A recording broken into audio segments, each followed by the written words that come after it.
ہم تو بڑی طاقت کے مالک ہیں، ہمارا کوئی کچھ نہیں بگاڑ سکتا۔ علامہ مجلسی نے کتب راوندی کے حوالے سے تحریر کیا ہے کہ حضرت ہود برابر تبلیغ کرتے رہے۔ اسی دوران وہ ایک مقام پر بہت بڑے مجمع میں گئے اور ان سے کہا کہ بت پرستی چھوڑ دیں اور خدائے واحد و یکتا پر ایمان لے آئیں۔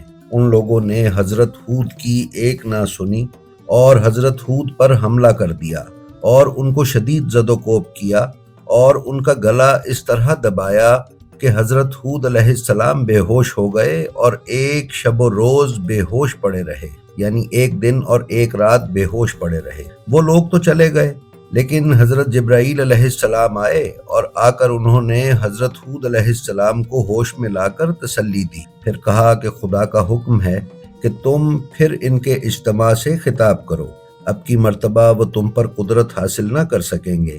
چنانچہ جناب ہود علیہ السلام نے موقع پا کر پھر ان سے خطاب کیا۔ اب کی مرتبہ وہ لوگ مثل سابق کامیاب تو نہ ہوئے، لیکن انہوں نے پہلے اپنا رعب جمانے کی کوشش کی اور دوڑ کر انہیں ستانا چاہا۔ اس پر جناب ہود نے ایک نعرہ لگایا جس کو سن کر وہ سب مرعوب ہو گئے۔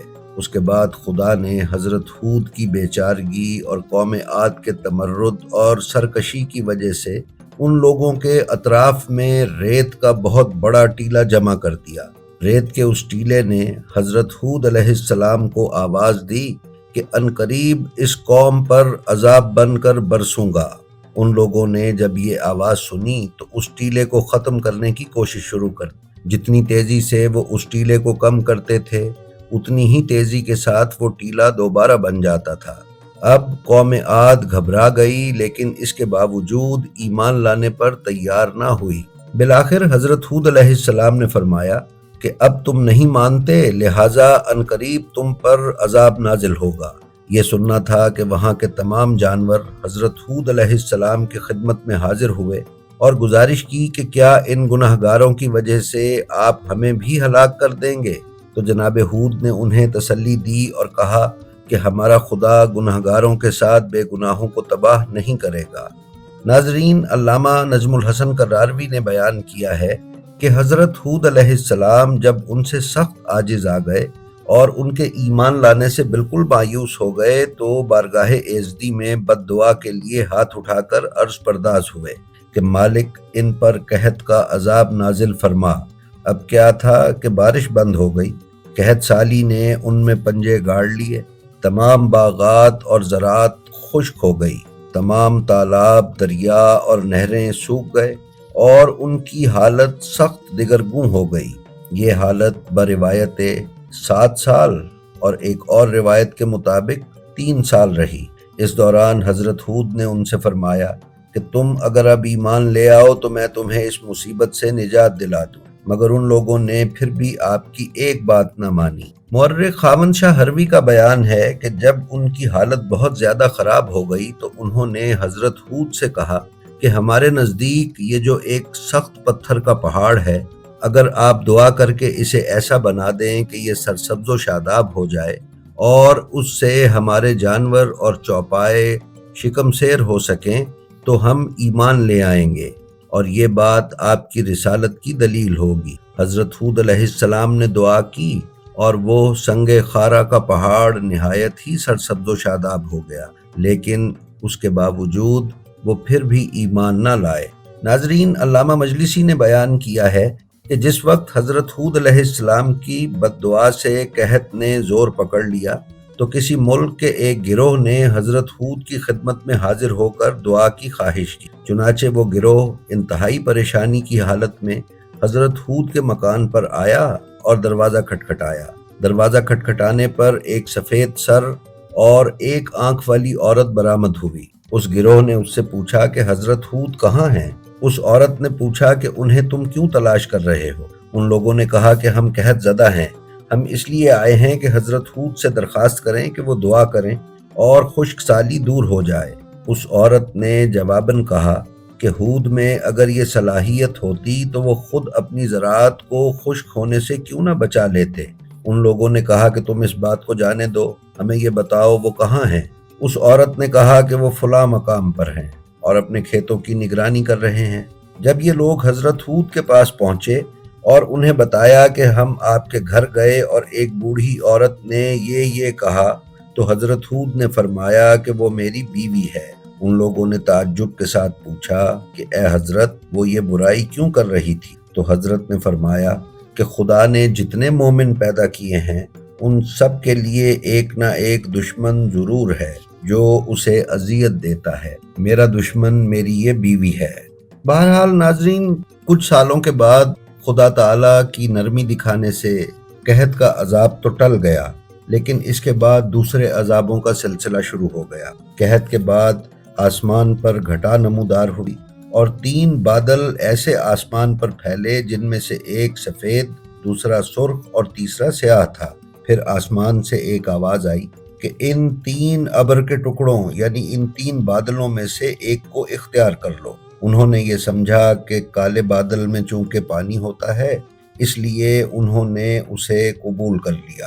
اس کے قبول کرتے ہی ایک غیبی آواز آئی کہ تم نے ایسے ابر کو اختیار کیا اور چنا ہے کہ جو خاکستر سے پر ہے اور جس میں ہلاک کرنے والی ریت کے سوا کچھ نہیں ہے۔ اب قوم عاد تباہ و برباد ہو جائے گی۔ جناب ہود علیہ السلام نے جب اس کالے بادل پر نظر ڈالی تو سمجھ گئے کہ اللہ کے عظیم عذاب کا وقت آ چکا ہے۔ انہوں نے اپنے ماننے والوں کو، جن کی تعداد بروایت روضۃ الصفا 4000 تھی، لے کر ایک طرف روانہ ہو گئے اور ان کے بچاؤ کے لیے اپنی انگلی سے زمین پر ایک دائرہ کھینچ دیا اور ان لوگوں سے کہا کہ اس دائرے سے اپنے جسم کا کوئی حصہ باہر نہ نکالے۔ حضرت ہود کی اس حفاظتی تدبیر کی تکمیل کے فوراً بعد باد سرسر، جسے باد عقیم بھی کہتے ہیں، چل پڑی۔ اس ہوا میں اتنی شدت تھی کہ اس سے کسی کے بچنے کا سوال نہ تھا۔ یہ ہوا اس طرح چلی کہ اس نے تمام مکانات، باغات، مویشی اور انسانوں کو زمین سے اٹھا کر بلندی سے اس طرح پھینکا کہ سب کے سب تباہ ہو گئے۔ یہ ہوا 8 دن اور 8 رات مسلسل چلتی رہی۔ علامہ مجلسی نے تحریر کیا ہے کہ اس ہوا کے چلنے سے پہلے خدا نے ان پر چونٹیوں کا عذاب نازل کیا تھا۔ وہ چونٹیاں ان کے گوشت اور پوست کو کھاتی تھیں اور ان کے کانوں اور آنکھوں میں گھستی تھیں اور یہ بچاؤ نہ کر سکتے تھے۔ ناظرین، مورخین کا بیان ہے کہ حضرت ہود علیہ السلام اس تباہی کے بعد حضر موت میں مقیم ہو گئے، لیکن اکثر روایات کی بنا پر وہ اپنے ایمانداروں سمیت مکہ معظمہ چلے گئے اور وہیں تا آخر مقیم رہے۔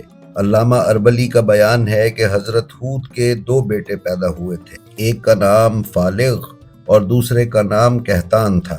بروایت یعقوبی یہ بیٹے اس وقت پیدا ہوئے تھے جب حضرت ہود کی عمر 34 سال کی تھی۔ حضرت فالغ چونکہ کہتان سے بہت زیادہ فائق تھے اور ان کی پیشانی میں نبوت کا نور چمکتا تھا، اس لیے حضرت ہود علیہ السلام نے ان کو اپنا جانشین بنا دیا۔ ناظرین، جناب فالغ حضرت ہود کے جانشین ہونے کی حیثیت سے تبلیغ میں مصروف ہوئے۔ ان کے زمانے میں ارض بابل بہت بڑی نمایاں حیثیت حاصل کر چکی اور بے شمار افراد وہاں رہتے تھے۔ فالغ کی عمر جب 30 سال کی ہوئی تو انہوں نے عروہ بنت حلقونی بن اویلم بن سام سے نکاح کر لیا، جس سے ارعونہ نامی فرزند پیدا ہوا۔ یہ ایسا فرزند تھا جس کی پیشانی سے نور محمدی صلی اللہ علیہ وآلہ وسلم کا نور ظاہر تھا۔ فالغ کی عمر جب 230 سال کی ہوئی تو وہ فوت ہو گئے۔ اپنی وفات سے پہلے انہوں نے اپنے فرزند ارغو کو اپنا جانشین بنایا، اور پھر جب ارغو کی عمر 32 سال کی ہوئی تو انہوں نے سکتن بنت سلمہ بنت حویلیہ سے نکاح کیا اور ان کے بطن سے ساروغ یا شارخ پیدا ہوئے۔ شارخ کے علاوہ ارغو کے 4 بیٹے دوسری عورتوں سے پیدا ہوئے، جن کے نام بہران، تاہم، نعمان اور طولان تھے۔ جب ارغو کی عمر 309 سال کی ہوئی تو انہوں نے اپنے بیٹے شارخ کو اپنا جانشین بنایا۔ ناظرین، ارغو کی وفات کے بعد شارخ تبلیغ اسلام کرتے رہے۔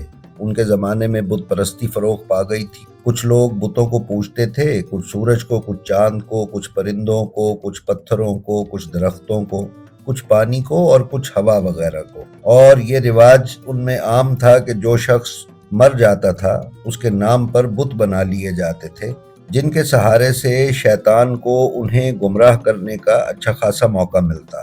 جب شارق کی عمر 30 سال کی ہوئی تو انہوں نے تملکہ بنت مراخیل بن اویلم بن سام بن نوح سے نکاح کیا، جن کے بطن سے ناہور پیدا ہوئے۔ ناہور کی ولادت اس وقت ہوئی جب شارق کی عمر 130 سال کی ہو گئی۔ ناظرین، جناب ہود کی اولاد کے اس بیان کے بعد ہم آپ سے جناب ہود علیہ السلام کے دنیا سے جانے کا واقعہ بیان کرتے ہیں۔ جناب ہود جب اپنے فرزند فالغ کو اپنا جانشین بنا چکے اور ان کی عمر 464 سال کی ہو گئی تو انہوں نے اس دنیا کو چھوڑا اور راہی ملک عدم ہو گئے۔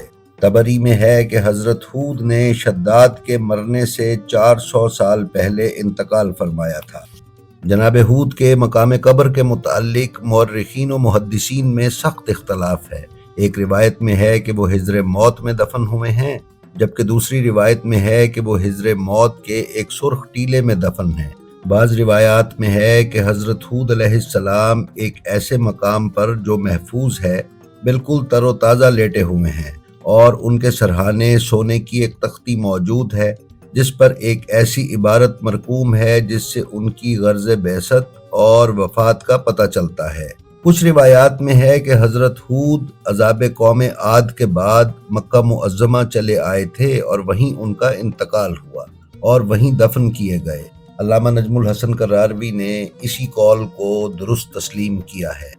جی تو ناظرین، یہ تھی ہماری آج کی ویڈیو۔ ہمیں امید ہے یہ آپ کو پسند آئی ہوگی۔ اگر آپ ہمارے چینل بلینڈ آف ہسٹری پر نئے ہیں تو برائے مہربانی اسے سبسکرائب کر لیں اور اس کے بیل آئیکن پر کلک کر کے آل نوٹیفیکیشنز کی سیٹنگ کا انتخاب کر لیں تاکہ آپ ہماری آنے والی کسی بھی ویڈیو سے محروم نہ رہ سکیں۔ اس کے ساتھ ہی ساتھ ہمارا جو ویڈیو آپ کو پسند آئے اس کا لنک اپنے حلقہ احباب میں شیئر کرنا نہ بھولیں تاکہ علوم محمد و آل محمد کی نشر و اشاعت میں آپ کی حصہ داری برقرار رہے۔ اپنا اور اپنے متعلقین کا بے حد خیال رکھیے اور خلق خدا میں آسانیاں تقسیم کرتے رہیے۔ خدا آپ کا حامی و ناصر ہو۔ السلام علیکم۔